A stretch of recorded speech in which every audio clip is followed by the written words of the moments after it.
نستعينه ونستغفر ونعوذ بالله من شرور أنفسنا ومن سيئات أعمالنا من يهده الله فلا مضل له ومن يضلل فلا هادي له أشهد أن لا إله إلا الله وحده لا شريك له وأشهد أن محمدا عبده ورسوله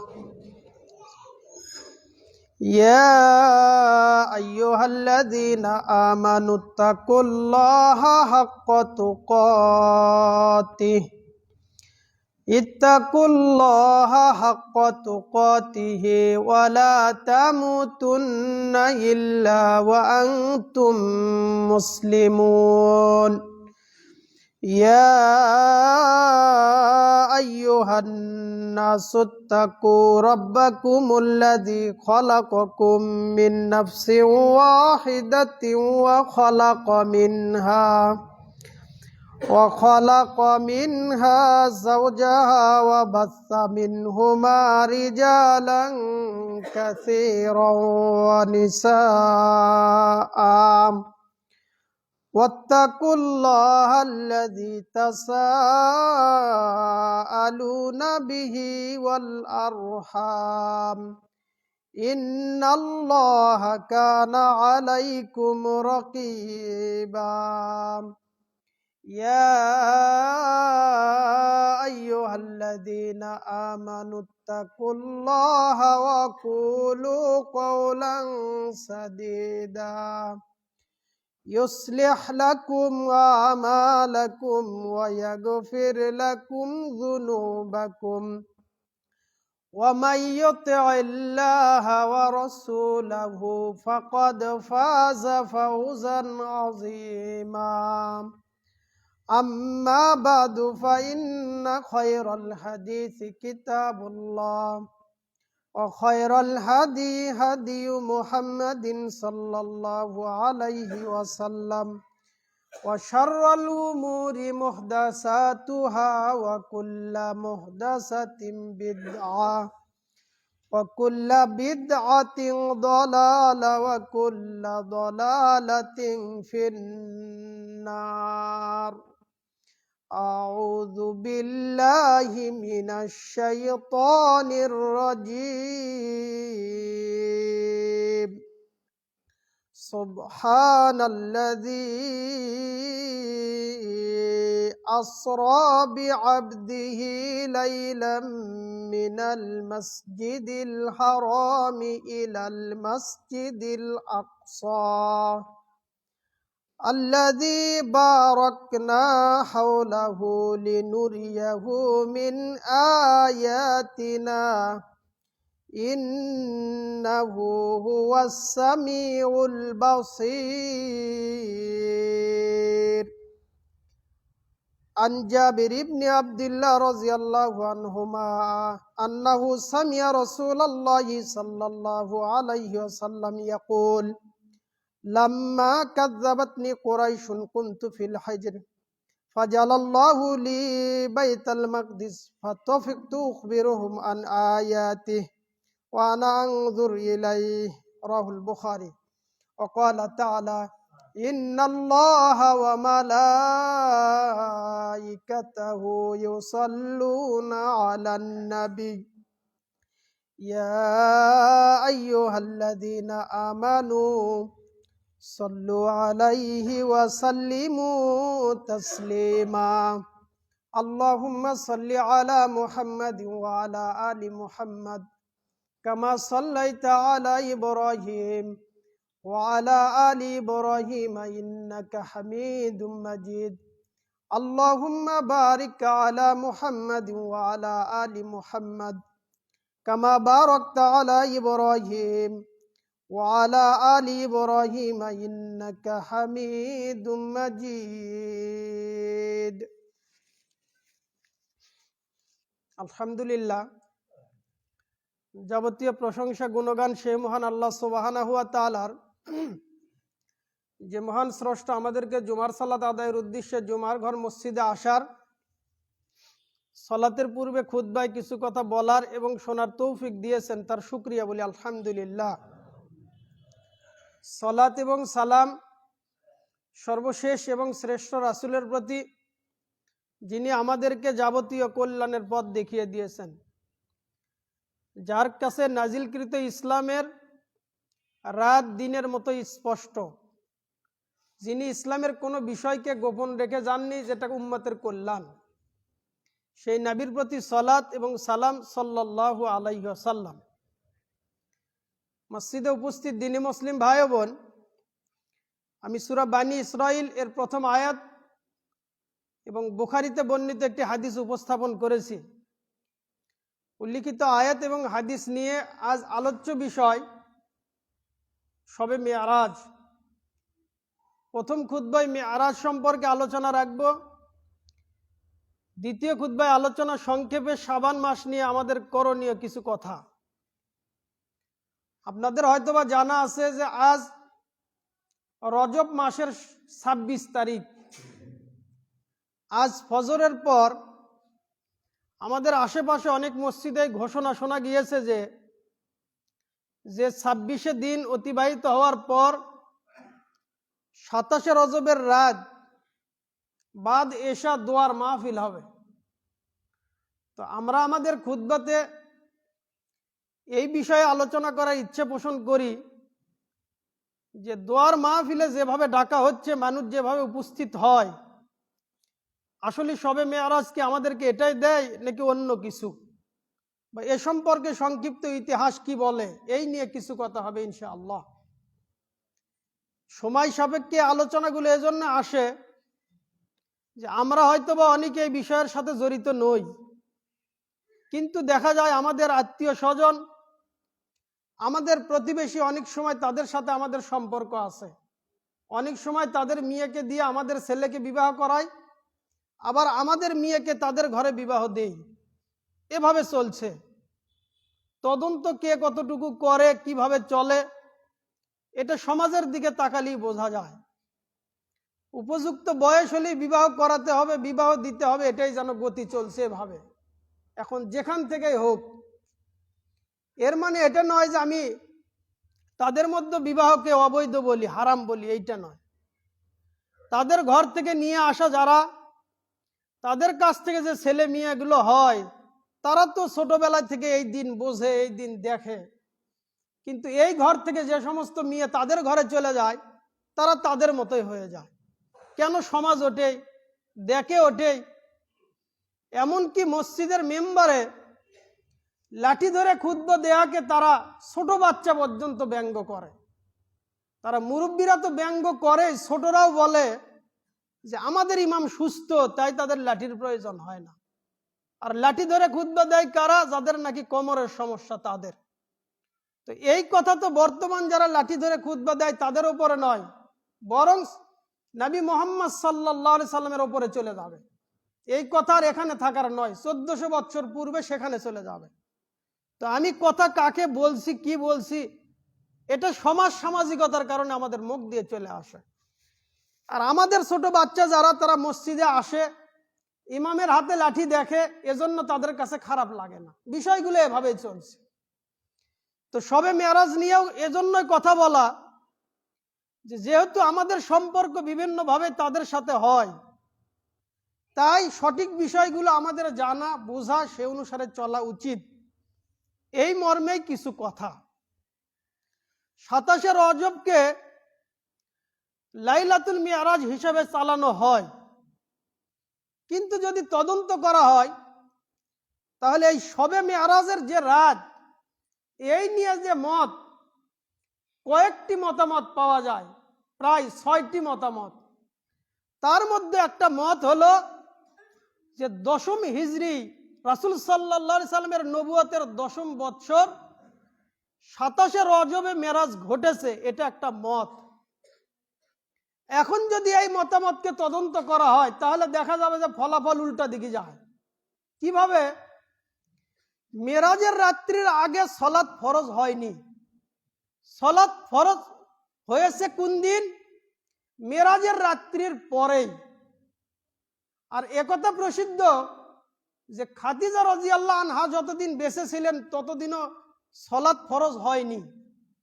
বিতর্কিত একটা আলোচনা আপনারা শুনেছেন যে খাদিজা রাদিয়াল্লাহু আনহা জীবনে সলাতই পড়েননি, তো তিনি পড়বেন কিভাবে? সলাৎ তো ফরজই ছিল না। তো তিনি মারা গিয়েছেন 10ম হিজরির রমজান মাসে। তো 10ম নববী বর্ষের 10ম বৎসরে রমজান মাসে খাদিজা রাদিয়াল্লাহু আনহা মারা যায়। আর প্রসিদ্ধ 6 মতামতের একটা মতামত যে রজবের 27 তারিখে মেরাজ হয়। তো রমজান মাসে যদি খাদিজা রাদিয়াল্লাহু আনহা মারা যায় থাকেন, তার মানে তো তিনি অন্তত 2 মাস পেয়েছেন, রজব, শাবান, রমজান। কিন্তু একথা প্রসিদ্ধ যে খাদিজা রাদিয়াল্লাহু আনহা যতদিন বেঁচে ছিলেন ততদিন সলাৎ ফরজ হয়নি, তার মানে এই মতামত বাতিল। এছাড়াও আরো 5টি মত, তার মধ্যে প্রসিদ্ধ 3টি মত যে নববী বৎসরের 12তম বৎসরে রমজান মাসে লাইলাতুল মিরাজ হয়েছিল। কেউ কেউ এটা মতামত দিয়েছেন। আবার কেউ বলেছেন 13তম নববী বর্ষের মুহররম মাস, আবার কেউ বলেছেন রবিউল আউয়াল মাস। এই যে তারিখ নিয়ে মতামত, তার মধ্যে একটা মত যে 27শে রজব, যেটার কোনো ভিত্তি ইসলামে টিকবে না। কেন? খাদিজা রাদিয়াল্লাহু আনহা রমজান মাসে মারা গিয়েছেন, তার সময়ে সলাৎ ফরজ হয়নি, তাহলে এই মত বাতিল। শফিউর রহমান মুবারকপুরি তিনি তার বিখ্যাত গ্রন্থ আর রহিকুল মাকতুম, সেখানে নবী সাল্লাল্লাহু আলাইহি ওয়াসাল্লামের জীবনী আলোচনা করতে গিয়ে এই 6টি মতামত উল্লেখ করেন। আমি বললাম 4টা, তার আগেরও 2টা। কেউ বলেছেন নববী বৎসর 1ম বছর, কেউ বলেছেন 5ম বৎসর। এই দুটো তো চলবেই না। সহ 10ম বৎসরের যেটা বলা হয় সেটাও তিনি বাতিল বলে ঘোষণা করেছেন। তা বাকি যে 3টা, ওই 3টার মধ্যে রজব মাসের কথাই নেই। তাহলে এই যে দিন চলছে, মসজিদে ফজরের সালাতের পর এভাবে ঘোষণা চলছে যে আজ 26শে দিন অতিবাহিত হওয়ার পর 27শে রাত্রিতে শবে মেরাজ উদযাপন করা হবে। এই কথাটা আমি আপনাদেরকে এভাবে বুঝাতে চাই যে বাবা মার বিবাহ বার্ষিকী, যেই দিন বাবা মার বিবাহ হয় তো ছেলে মেয়ে বাবা মাকে খুব মহব্বত করে, ভালোবাসে, তাই তারা অনেক তদন্ত করে বাবা মার একটা বিবাহ বার্ষিকী তারা পেয়ে গেল যে এই দিনে বাবা মার বিবাহ হয়েছে। এখন দেখা যায় তারা প্রতি বৎসর বাবা মার বিবাহী বার্ষিকী পালন করে, কিন্তু বাবা মাকে ভাত দেয় না, বাবা মার দেখাশোনা করে না, বাবা মার কি প্রয়োজন এই খোঁজ নেয় না। কিন্তু বৎসরে একদিন যখন আসে তারা মনে করে যে আমাদের পৃথিবীতে আগমনের একটা দিন সূচনা হয়েছে, তাই ওই দিন আমরা বিবাহ বার্ষিকী হিসেবে পালন করি। তো বাবা মা যদি বেঁচে থাকে আর এভাবে যদি দিন উদযাপন করা হয়, তাহলে বিষয়টা কেমন? এই শবে মেরাজের রাত হলো তেমন। কিভাবে? রাসূল সাল্লাল্লাহু আলাইহি ওয়াসাল্লাম মেরাজের রাত্রিতে গিয়েছেন, এই রাত্রির বিশেষ কোনো ফজিলত তিনি বর্ণনা করেননি। তিনি কোন দিন গেলেন, কোন রাতে গেলেন, সাহাবীদের কাছ থেকে এর কোনো বিশেষ ফজিলত বর্ণিত হয়নি। তবে রজব মাসের ফজিলত ভিন্নভাবে বর্ণিত হয়েছে। আল্লাহ তাআলা এই রজব মাসের মান পৃথিবীর সূচনা লগ্নে দিয়েছেন। সূরা তাওবা এর 36 নম্বর আয়াতের মধ্যে আল্লাহ বলেন, ইন্না ইদ্দাতাশ শুহুরি ইনদাল্লাহি 12 শাহরা। আল্লাহ তাআলার নিকটে পৃথিবী গণনার শুরু দিন থেকেই দিনের গণনায় মাস হলো 12টি। ইন্না ইদ্দাতাশ শুহুরি ইনদাল্লাহি 12 শাহরা ফি কিতাবিল্লাহি ইয়াওমা খালাকাস সামাওয়াতি ওয়াল আরদ।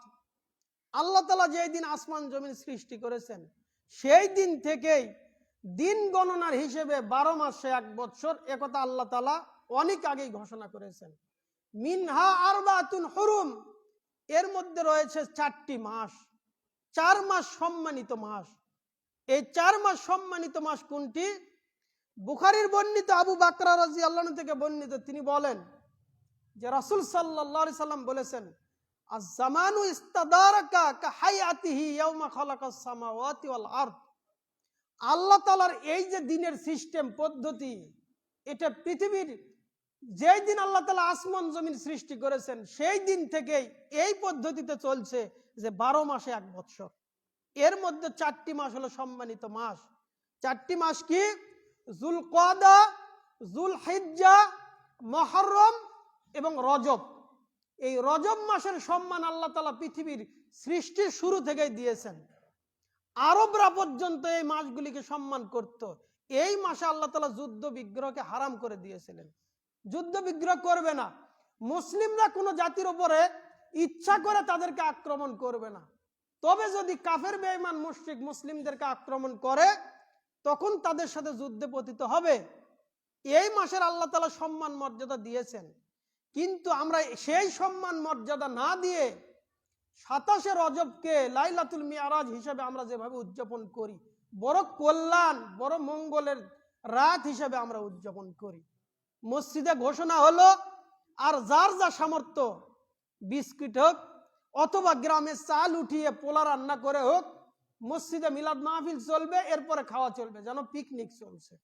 অথচ রাসূল সাল্লাল্লাহু আলাইহি সাল্লাম বুখারীর বেশ দীর্ঘ হাদিস, মেরাজে তিনি গিয়েছিলেন, কিভাবে গেলেন, কি নিয়ে আসলেন, এই মর্মে বিস্তারিত হাদিস আমি আলোচনা সংক্ষেপে সামনে আগাবো।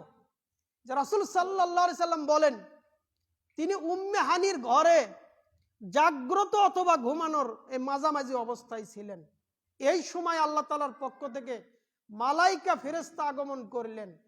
এসে 2 জন ফেরেশতা তাদের পরিচয় উল্লেখ করে রাসূল সাল্লাল্লাহু আলাইহি সাল্লামকে সেখান থেকে মক্কা বাইতুল্লাহর পাশ থেকে ইসরা অর্থাৎ মসজিদুল আকসাতে রাসূল সাল্লাল্লাহু আলাইহি সাল্লামকে নিয়ে গিয়েছিলেন এক রাতেই।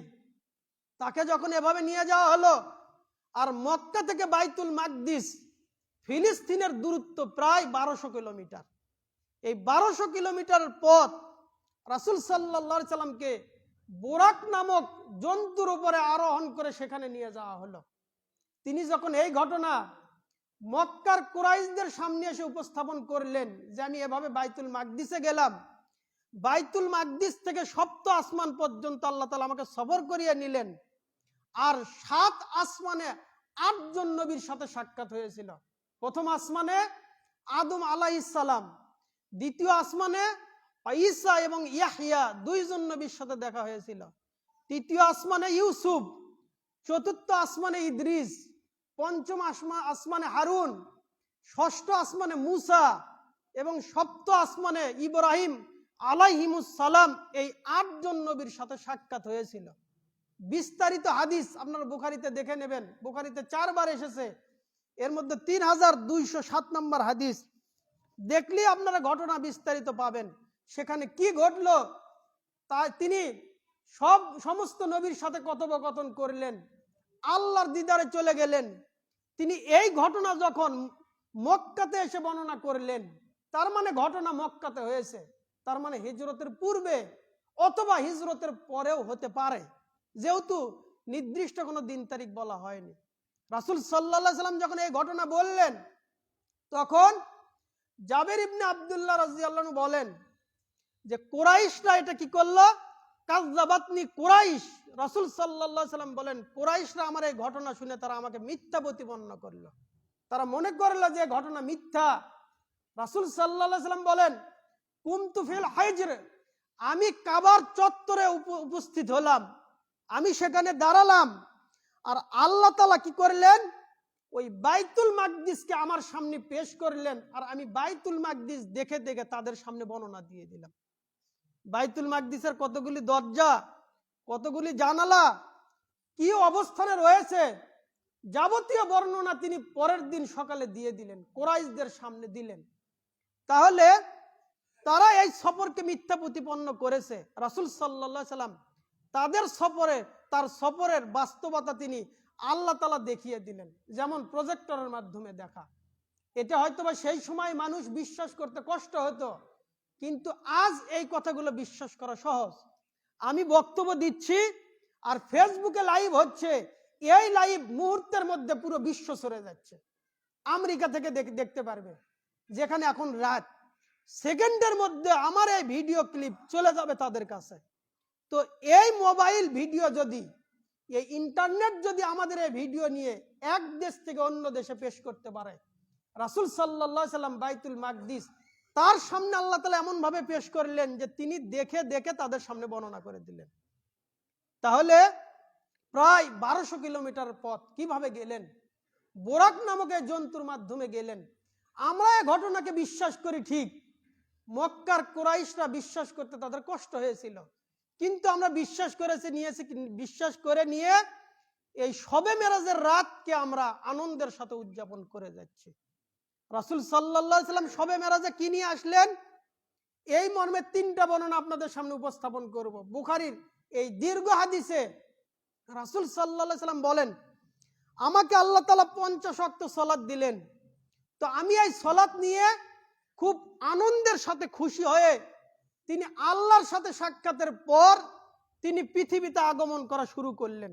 তো সপ্ত আসমান থেকে যখন তিনি ষষ্ঠ আসমানে মুসা আলাইহিস সালামের সাথে সাক্ষাৎ করলেন, মুসা আলাইহিস সালাম তখন তাকে জিজ্ঞাসা করলো, হে মুহাম্মদ, মা সনাতা, তুমি কি খবর, তুমি কি নিয়ে আসলে? তো নবী মুহাম্মদ সাল্লাল্লাহু আলাইহি সাল্লাম বললেন যে আল্লাহ তাআলা আমাকে 50 ওয়াক্ত সালাত দিয়েছেন। মুসা আলাইহিস সালাম বললেন, দেখো, আমি বানু ইসরায়েলের মধ্যে তাদের প্রতি আমি এতটাই পর্যবেক্ষণ করেছি, তাদের পিছনে এতটা সময় শ্রম দিয়েছি, আমি মানুষের সম্পর্কে এতটাই অভিজ্ঞ যে তোমার উম্মত 50 ওয়াক্ত সালাত আদায় করতে পারবে না। যাও, তুমি আল্লাহর কাছে চলে যাও, আল্লাহর কাছ থেকে সালাতকে কমিয়ে নিয়ে আসো। এবার ষষ্ঠ আসমান থেকে মুহাম্মদ সাল্লাল্লাহু আলাইহি সাল্লাম আবারও সপ্ত আসমানে চলে গেলেন, আল্লাহর কাছে বললেন, আল্লাহ তাআলা 10 ওয়াক্ত কমিয়ে দিলেন, 40। এবার 40 নিয়ে আসলেন। আবার মুসা আলাইহিস সালাম বললেন, আবারও কমান। তিনি আবারও গেলেন, এভাবে করে আবারও 10, 30, আবারও 10, 20, আবারও 10 কমিয়ে 10 ওয়াক্ত সালাত দিলেন। মুসা আলাইহিস সালাম বললেন যে আপনার উম্মত 10 ওয়াক্তও পারবে না, আপনি আবারও যান। তিনি আবারও চলে গেলেন। এবার তিনি গিয়ে আল্লাহর কাছ থেকে 5 ওয়াক্ত সালাত নিয়ে আসলেন। রাসূল সাল্লাল্লাহু আলাইহি সাল্লাম বলেন, ফাজালাহা খামসা, আল্লাহ আমাকে 5 ওয়াক্ত সালাত দিলেন। 5 ওয়াক্ত সালাত দিলেন। এবার মুসা আলাইহিস সালামের অভিযোগ আবারও, তিনি বললেন, আতাইতু মুসা, আমি মুসা আলাইহিস সালামের কাছে আসলাম। তো তিনি আবারও বললেন, মা সনাতা, হে মুহাম্মদ, তুমি কি করলে? তো তিনি বললেন যে আল্লাহ আমাকে 5 ওয়াক্ত সালাত দিয়েছেন, জালাহা খামসা, 5 ওয়াক্ত সালাত দিয়েছেন। তো মুসা আলাইহিস সালাম আবারও বললেন, আপনি আবারও যান, আরো কমিয়ে নিয়ে আসেন। রাসূল সাল্লাল্লাহু আলাইহি সাল্লাম বললেন, আমার লজ্জা লাগে, আমি আর কমাতে পারবো না। আমার আল্লাহ ঘোষণা দিয়েছেন, আমার আল্লাহ বলেছেন যে কেউ যদি এই 5 ওয়াক্ত সালাত আদায় করে, ও খাফাফতু আন ইবাদি, আমি আমার বান্দার প্রতি হালকা করে দিলাম, 5 ওয়াক্ত দিলাম। ও আজজিয়াল হাসানাতা 10, আর এই 5 ওয়াক্ত সালাতকে 10 গুণে 50 ওয়াক্তের নেকি দিয়ে দিলাম। তাহলে আল্লাহ আমাদেরকে 5 ওয়াক্ত সালাত দিলেন। কেউ যদি 5 ওয়াক্ত সালাত আদায় করে, তাহলে আদম সন্তানের প্রত্যেকটি আমল 10 গুণ থেকে 700 গুণ পর্যন্ত বাড়ানো হয়, যেটা রমজান মাসের আলোচনা, সিয়াম সারা। সূরা বাকারার 261 নম্বর আয়াতে দানের ফজিলতে আল্লাহ তাআলা বর্ণনা করেছেন 700 গুণ। তো আদম সন্তানের নেক আমল 10 গুণ থেকে 700 গুণ পর্যন্ত বাড়ায়। আল্লাহু ইউযাইফু লিমান ইয়াশা, আল্লাহ তাআলা যার জন্য ইচ্ছা আরো বহু গুণে বৃদ্ধি করে দেন। তাহলে 5 ওয়াক্ত সালাত কেউ আদায় করলে 50 ওয়াক্ত সালাতের সওয়াব। রাসূল সাল্লাল্লাহু আলাইহি সাল্লাম খুশি হয়ে 5 ওয়াক্ত সালাত মেরাজের রাত্রিতে নিয়ে এলেন। আর মসজিদের মুয়াজ্জিন 5 ওয়াক্ত সালাতে 5 বার আজানে 10 বার বলে, হাইয়া আলাস সালাহ, আসো সালাতের দিকে, হাইয়া আলাস সালাহ, আসো সালাতের দিকে। 5 ওয়াক্ত সালাতে 10 বার ডাকলো, 10 বার ডাকার পরের বার বলল, হাইয়া আলাল ফালাহ, আসো কল্যাণের দিকে, হাইয়া আলাল ফালাহ, আসো কল্যাণের দিকে, আসো মুক্তির দিকে, আসো সফলতার দিকে। তাহলে মেরাজের রাত্রিতে সালাত আসলো, আল্লাহ তাআলা সালাত দিলেন, মুয়াজ্জিনের কণ্ঠে আল্লাহ তাআলা এই বাক্য উচ্চারিত করে নিলেন, আসো কল্যাণের দিকে। তো মানুষ এই কল্যাণ ছেড়ে দিয়ে আজকের ঘোষণা ফজরের পর শবে মেরাজের মিলাদ মাহফিল উদযাপিত হবে বাদাল এশা। দেখবেন এমনও পরিস্থিতি, মসজিদের সামনে রান্না হয় আর যুবক ছেলেপেলে ভলিবল খেলে, ক্রিকেট খেলে, মানে ভলিবল খেলে বাল্ব জ্বালিয়ে। যখনই মোনাজাতের মাহফিল, মোনাজাতের সময় চলে আসে, মসজিদে একটা মোনাজাত ধরে খাবার খেয়ে তারা আবার বাড়িতে ফিরে যায়। কি বিনোদন, কি হাস্যকর ইবাদত! বৎসরে একদিন আল্লাহ তাআলা এজন্য কি মেরাজের রাত্রি উদযাপন করতে বলেছেন? আল্লাহ কি এজন্যই দিয়েছেন? মুসলিমের ঘরের সন্তান, অবাক করা কাহিনী। আল্লাহ তাআলা সালাতকে কেমন মর্যাদা দিলেন! অন্যান্য ইবাদত ফরজ হয়েছে পৃথিবীতে, আর সালাতকে আল্লাহ তাআলা দিলেন তার মেহমান হিসাবে। মুহাম্মদ সাল্লাল্লাহু আলাইহি সাল্লামকে সপ্ত আসমানে নিয়ে গেলেন, নিয়ে গিয়ে সেখানে 5 ওয়াক্ত সালাত দিলেন। আর মুসলিমের ছেলের কাছে ভলিবলের যে মূল্য, শীতকালে বাল্ব জ্বালিয়ে ভলিবল যেভাবে খেলে তার সমপরিমাণ মূল্য 5 ওয়াক্ত সালাতের নেই। এই সমস্ত ছেলে মেয়ের বেঁচে থাকার কোনো অধিকার নেই। 3 জন ইমাম একমত। রাসূল সাল্লাল্লাহু আলাইহি সাল্লাম বলেন, আমর বিন শুআইব তিনি তার পিতা, তার দাদার সূত্রে বর্ণনা করেন যে রাসূল সাল্লাল্লাহু আলাইহি সাল্লাম বলেছেন, মুরু আউলাদাকুম বিস সালাত ওয়া হুম আবনাউ সাবি সিনিন। তোমরা তোমাদের ছেলে মেয়ে তাদেরকে 7 বছর বয়সে সালাতের আদেশ করো। ওয়াজরিবুহুম আলাইহা ওয়া হুম আবনাউ আশরি সিনিন। তাদেরকে তোমরা পিটিয়ে হলেও, আঘাত করে হলেও 10 বছর বয়সে সালাত পড়াও। তাহলে 7 বছরে আদেশ চলবে, চলবে ট্রেনিং। বাবা মার সাথে সালাত আদায় করবে, মসজিদে আসবে, কখনো বা সালাত ছাড়বে, এভাবে আদেশ চলবে। কখনো পড়বে, কখনো পড়বে না, এভাবে 10 পর্যন্ত চলবে। 10 বছর বয়স উপনীত হওয়ার পর সালাত ছেড়ে দিয়ে, আর 1 ওয়াক্ত সালাত ছেড়ে দিয়ে সেটা মার খাওয়া অবশিষ্ট থাকতে পারবে না। সালাত ছাড়বে তো বাবা মার মার খাবে সে। বাবা মা তাকে মারতে হবে যদি বাবা মা হয়। আর যদি বাবা মা না হয় চাচা হয়, ও হয় যদি মা না হয় খালা, তাহলে তার ভাতিজা ভাগিনাকে শাসন করতে পারে না। তার মানে ও মা নয়, ও বাবা নয়। বাবা মা হলে তাকে আদেশ করে রাসূল সাল্লাল্লাহু আলাইহি সাল্লামের আদেশ, ওয়াজরিবুহুম আলাইহা, তোমরা তাদেরকে আঘাত করো, তাদেরকে মার দিয়ে হলেও 10 বছর বয়সে সালাত পড়াও। এটা বাবা মার হক, বাবা মার অধিকার। আমরা বাবা মা এবং ছেলে মেয়ের সম্পর্কে আলোচনা গত সপ্তাহে করেছি, সামনে আরো আসবে ইনশাআল্লাহ। সময় সাপেক্ষে সবে মেরাজ নিয়ে কথা। তো 5 ওয়াক্ত সালাত আল্লাহ তাআলা ফরজ করে দিয়েছেন। 10 বছর বয়সে ছেলে মেয়ে সালাত আদায় না করে থাকতে পারবে না। এভাবে চলবে 15 বছর পর্যন্ত। 15 বছর বয়স যখন তার এসে যাবে, তখন সে বালেগ, তখন আর মার নাই, তখন আর পৃথিবীতে বেঁচে থাকারই অধিকার নাই। কেন? 10 বছর বয়সে যদি মার খায়, তাহলে বালেগ হওয়ার পর 3 জন ইমাম একমত, ইমাম শাফি, ইমাম আহমদ বিন হাম্বল, ইমাম মালিক রাহিমাহুমুল্লাহ, তারা 3 জনে বলেছেন মারের উপরে কি? মারের উপরে হলো হত্যা। বাবা মার এখন হক ছেলে মেয়েকে হত্যা করে দিতে হবে। আর আবু হানিফা রাহিমাহুল্লাহ তিনি বলেছেন হত্যা নয়, বরং ছেলে মেয়েকে জেলখানায় ভরিয়ে রাখতে হবে। যতক্ষণ পর্যন্ত না সালাত আদায় না করবে, জেলখানা থেকে বের হওয়ার কোনো অধিকার তাদের নেই, তারা জেলখানায় থাকবে।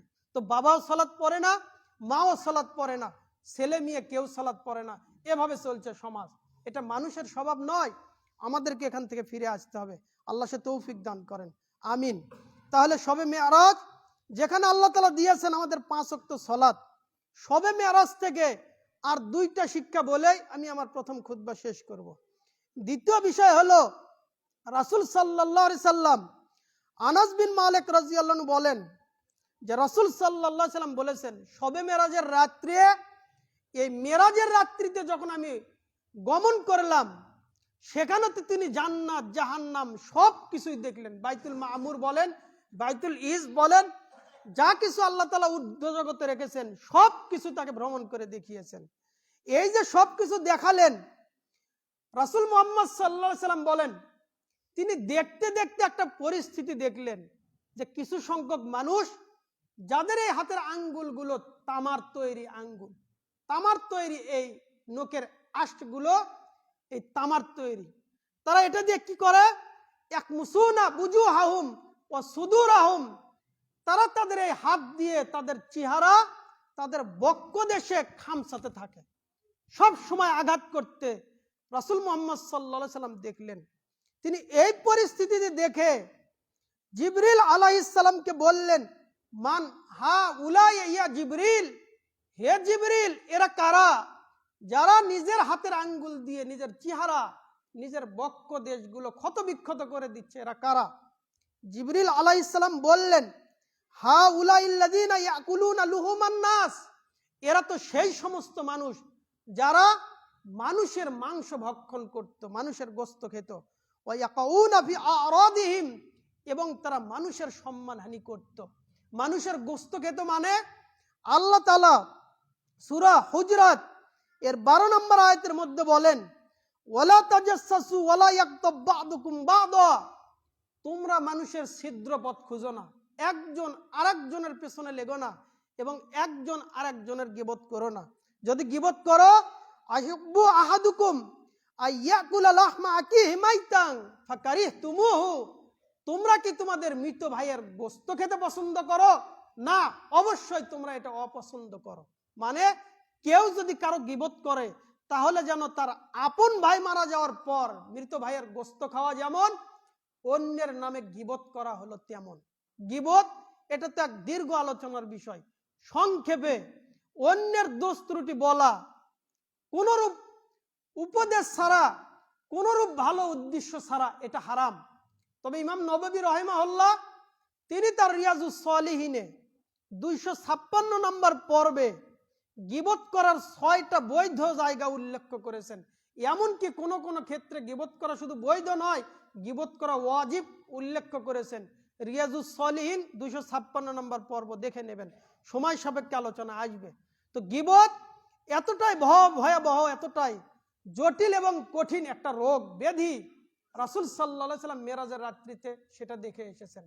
3 নম্বর শাস্তি, মেরাজের রাত্রিতে রাসূল সাল্লাল্লাহু আলাইহি সাল্লাম কি দেখে এসেছেন?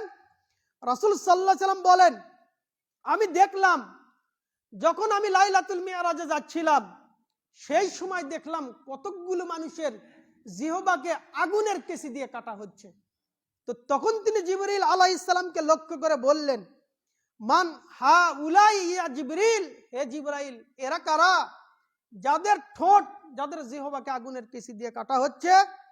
রাসূল সাল্লাল্লাহু আলাইহি সাল্লাম বলেন, জিবরিল আলাইহিস সালাম তখন বললেন, হা উলাই খুতাবা উম্মতিক ইয়ামুরুনান নাস বিল বিররি ওয়া ইয়ানসাউনা আনফুসাহুম, এরা তো সেই সমস্ত খতিব, সেই সমস্ত ইমাম, সেই সমস্ত বক্তা যারা মানুষকে ভালো কাজের আদেশ করত কিন্তু নিজেরা ভালো কাজ করত না, মানুষকে অন্যায় কাজ থেকে নিষেধ করত কিন্তু নিজেরা ভুলে যেত।